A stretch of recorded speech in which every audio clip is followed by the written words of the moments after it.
In this video, I'll be showing you step by step how to place a stop loss on NinjaTrader. It is super easy to do. So the first thing you need to do is open up NinjaTrader like you usually would, and then from here you'll need to log into your account. From here it should bring something like this once you're inside of the dashboard. From here you'll need to go over to the menu and go over to trade directly inside of your browser, and then click access. From here it should bring something like this. And here you'll need to go up to the left-hand corner and go up to where it says trading right here. From here, you can go over and search for the symbol that you want to trade and use as stop loss. And from here, you'll need to add in the quantity. And under order type, you will need to change it from market, which will automatically be, to either limit, stop loss market, stop limited, trial stop, or trial stop limited. So just click here.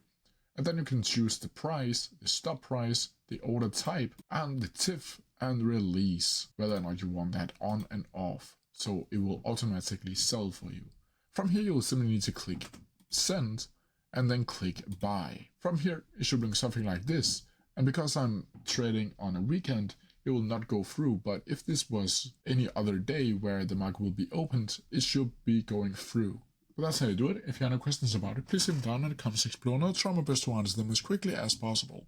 See ya!